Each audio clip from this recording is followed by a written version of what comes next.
मंचरमध्ये लाडक्या बहिणींचं राज्य आणायचं ना आपल्याला। लाडक्या बहिणी एवढ्या संख्येने मोठ्या संख्येने आहेत की आपला विजय पक्का आहे ना। मी मुख्यमंत्री असताना अनेक योजना केल्या, त्या सगळ्यात फेवरेट आवडती योजना कुठली तर मुख्यमंत्री माझी लाडकी बहीण योजना। त्यात अनेक लोकांनी खोडा घालायला प्रयत्न केला, बंद पाडायला प्रयत्न केला, पण त्यांची थोबाडा बंद झाली आणि योजना सुरू झाली। आता मी सांगतो, कुणी माईका लाल आला तरी सुद्धा लाडकी बंधू भगिनींनो, आपल्याला माहिती आहे इतके वर्ष आपण आम्हाला बघतात, आम्ही केवळ आश्वासन देणारे लोक नाही आहोत, आम्ही काम करणारे लोक आहोत। मागच्या वर्षी आपल्या सगळ्यांच्या आशीर्वादाने एक अतिशय मोठा विजय हा विधानसभेमध्ये आपल्याला मिळाला। न भूतो अशा प्रकारचा विजय महाराष्ट्रातल्या आजपर्यंतच्या इतिहासातला सगळ्यात मोठा विजय हा आपल्याला मागच्या विधानसभेच्या निवडणुकीत मिळाला।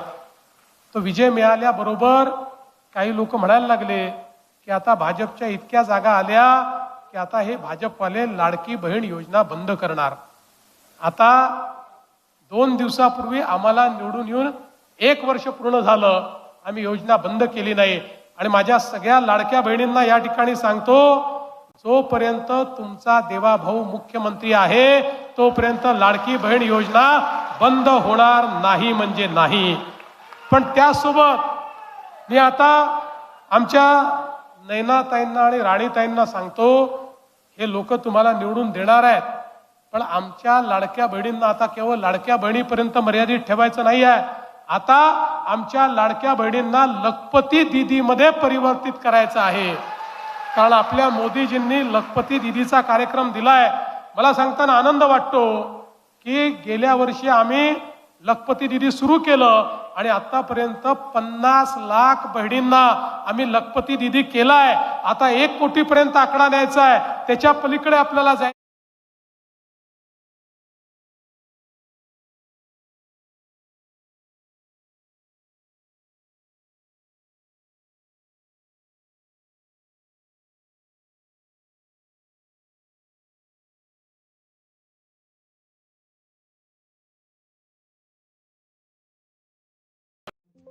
हॅलो लाडक्या बहिणींनो आणि लाडक्या ताईंनो, मुख्यमंत्री माझी लाडकी बहीण योजना आणि त्याच्याबद्दलची अजून एक मोठी अपडेट समोर आलेली आहे। स्वतः महाराष्ट्राच्या उपमुख्यमंत्री साहेबांनी म्हणजेच एकनाथजी शिंदे साहेबांनी तुमच्यासाठी सर्वात मोठी घोषणा केलेली आहे।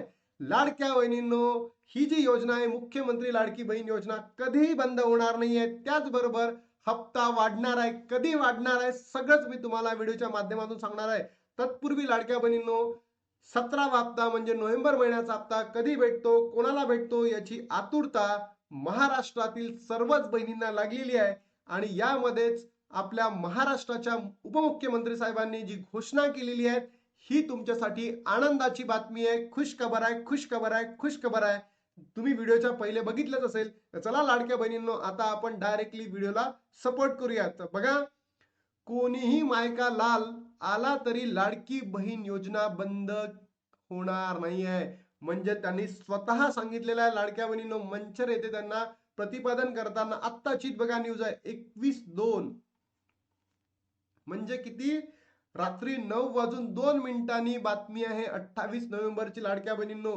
तर बघा, कोणीही मायका लाल आला तरी लाडकी बहीण योजना बंद होणार नाही, एकनाथजी शिंदेंनी विरोधकांना दिला टोला। म्हणजेच काय लाडक्या बहिणींनो, आता ही जी मुख्यमंत्री लाडकी बहीण योजना आहे बंद होणार नाही म्हणजे नाही। कारण असेच प्रतिपादन महाराष्ट्राच्या मुख्यमंत्री साहेबांनी सुद्धा दिलेले आहे। देवेंद्र फडणवीस साहेबांनी सुद्धा दिलेले आहे की जोपर्यंत देवाभाऊ आहे तोपर्यंत ही जी योजना आहे बंद होणार नाही। एकनाथजी शिंदे पोकळ गप्पा मारत नाही अथवा आश्वासन देत नाही, एकदा कमिटमेंट केली तर ती पूर्ण करतो, ऑन दी स्पॉट डिसिजन घेतो, असं स्वतः कोणी म्हटलेलं आहे, एकनाथजी शिंदे यांनी मंचर या ठिकाणी बोललेलं आहे। शहरात नगरपंचायत अस्तित्वात आल्यानंतर लगेच 105 कोटी रुपयांचा निधी दिला। नगरपंचायत जिंकल्यानंतर किती पैसे देणार याचा विचार करा। काही जण बोलले निधीचा महापूर येणार, पैसे माझ्याकडून आले मात्र नाव त्यांचे आईजीच्या जीवावर बाईजीच्या उदार असा टोला मुख्यमंत्र्यांनी दिलेला आहे. त्यानंतर लाडकी बहीण योजना बंद करण्याचा प्रयत्न झाला पण त्याची थोबाड बंद झाली. म्हणजे विरोधकांनी प्रयत्न केला पण त्यांची थोबाड बंद झाली. कोणीही मायकाला आला तरी ही योजना बंद होणार नाही, हे वाक्य स्वतः कोणी म्हटलेलं आहे? महाराष्ट्राच्या उपमुख्यमंत्री साहेबांनी. आणि सोबतच हेच वाक्य कोणी म्हटलेलं आहे लाडक्या बहिणींनो? महाराष्ट्राच्या मुख्यमंत्री साहेबांनी अकोला आणि हिंगणघाट या ठिकाणी जेव्हा ते नगरपंचायतीचे भाषण करायला गेले त्या ठिकाणी त्यांनी म्हटलं. सोबतच यांनी सरळ सांगितलंय लाडक्या बहिणींनो की जी सत्ता त्यांना मिळाली कुठे राज्यामध्ये, ती त्याच पार्श्वभूमीवर त्यांनी म्हटलेलं आहे की नगरपंचायतीमध्ये सुद्धा आम्हाला जिंकून द्या. लाडक्या बहिणींना राज्य सत्ता आणली. आताही महिलांची उपस्थिती पाहता विजय पक्का आहे. लाडकी बहीण योजना कधीही बंद होणार नाही. लाडक्या बहिणींचे राज्य आणण्याचा आहे असे सांगून ते म्हणाले की पोकळ गप्पा मारत नाही किंवा आश्वासन देत नाही. एकदा कमिटमेंट केली तर पूर्ण करतो. ऑन दी स्पॉट डिसिजन घेतो. होणार असेल तर काम करणारच, हे सुद्धा त्यांनी या ठिकाणी म्हटलेलं आहे. आणि त्याचबरोबर लाडक्या बहिणींनो मी तुम्हाला सांगतो की यांनी घोषणा सुद्धा केली आहे की 2100 रुपये तुम्हाला देणार. 2100 रुपये देणार म्हणजे 1500 वरून तुम्हाला 2100 रुपये नेणार असं त्यांनी सुद्धा सांगितलं आहे. त्याचबरोबर यांनी काय म्हटलेलं आहे, हे जे 2100 आहे ते या वर्षी मिळणार नाही, पुढल्या वर्षी तुम्हाला मिळतील. म्हणजेच जे एप्रिल पासून तुम्हाला मिळेल, कारण की फेब आणि मार्च मध्ये नवीन वर्षाचा बजेट मांडला जातो आणि त्या आर्थिक वर्षामध्ये आम्ही बजेटमध्ये वाढ करून लाडक्या बहिणींच्या अकाउंटमध्ये पैसे पाठवणार आहे असं प्रतिपादन त्यांनी केलं. आता मी मुख्यमंत्री साहेब आपले देवेंद्र फडणवीस साहेब आणि उपमुख्यमंत्री साहेब एकनाथजी शिंदे साहेब स्वतः महाराष्ट्राच्या महिला बाल विकास मंत्री यांना प्रश्न करतो की हे जे प्रश्न तुम्ही काही दिवसांच्या अगोदर सांगितलेले होते की प्रश्न सुटलेले आहेत लाडक्या बहीण योजनेच्या ई-केवायसी संदर्भातले, पण अजूनही लाडक्या बहिणींचे प्रश्न सुटलेले नाही आहेत. अंगणवाडी का सेविका कागदपत्रे घेत नाही. काही ठिकाणी सुरू झाले आहेत की अंगणवाडी सेविका कागदपत्रे घेत आहेत, पण अजूनही काही ठिकाणी त्या अंगणवाडी सेविका कागदपत्रे घेत नाही आहेत किंवा अंगणवाडी सेविका पैशाची मागणी करत आहे. तर काही लाडक्या बहिणी त्यांच्याकडे जाऊन आल्या तरी सुद्धा त्या अंगणवाडी सेविकांनी त्यांना वापस पाठवलं की आमच्याकडे नाही आहेत. आणि त्यांच्यामध्ये अजून असं आलं की महानगरपालिकेच्या किंवा नगरपंचायतीच्या ज्या अंगणवाडी सेविका आहेत त्या बोलत आहे की तुम्ही ग्रामीण अंगणवाडी सेविकांकडे जा. तर हाही प्रश्न या ठिकाणी दुरुस्त करणं गरजेचं आहे. ही सुद्धा तुम्ही बाब लक्षात घ्या.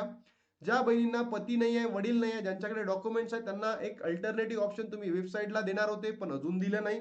त्याचबरोबर ज्या बहिणींकडे पती नाही, वडील नाही, पण डॉक्युमेंट सुद्धा नाही आहेत किंवा त्यांचे पती किंवा वडील बेपत्ता आहेत, अशा बहिणींसाठी सुद्धा लवकरात लवकर तुम्ही काहीतरी उपाययोजना करा.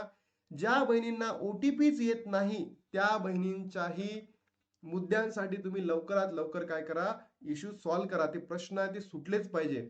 सोबतच ज्या बहिणींकडे मोबाईल नाही, बरोबर, मोबाईल नाही, त्याचबरोबर जर तुम्ही बघितलं असेल त्यांच्या पतीकडे मोबाईल नाहीये, अशा बहिणींचेही मुद्दे सॉल्व्ह करा. आता ते कुठून मोबाईल घेतील, कुठून सिम कार्ड घेतील, बरोबर, त्याच्या हिशोबाने ते प्रश्न सुद्धा या ठिकाणी सॉल्व्ह होणं गरजेचं आहे.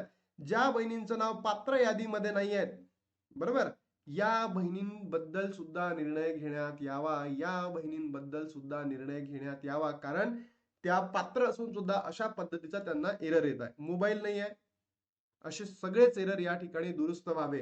आणि सोबतच आता तुम्ही ज्या पद्धतीने निवडणुकीच्या पूर्वसंध्येला ज्या मागण्या करत आहे किंवा ज्या घोषणा करत आहेत, या घोषणाला आम्ही तुम्हाला साथ देणार. पण ज्या बहिणी अपात्र ठरलेल्या होत्या जून, जुलै, ऑगस्ट महिन्यामध्ये, सप्टेंबर आणि ऑक्टोबर महिन्यामध्ये, अशा प्रत्येक बहिणींचे पैसे तुम्ही त्या बहिणींना द्यावं, ही सुद्धा मी माझ्या लाडक्या बहिणींकडनं मागणी करतो. लाडक्या बहिणींनो, तुम्हाला काय वाटतं की ज्या मागण्या आपण करू त्या पूर्ण होतील का? निवडणूक आहे तर नक्की कमेंट बॉक्स मध्ये सांगा. ही जी मागणी केली आहे मी, म्हणजेच जून, जुलै, ऑगस्ट, सप्टेंबर, ऑक्टोबर हे 5ही महिन्याचे पैसे त्या लाडक्या बहिणींना भेटावे का?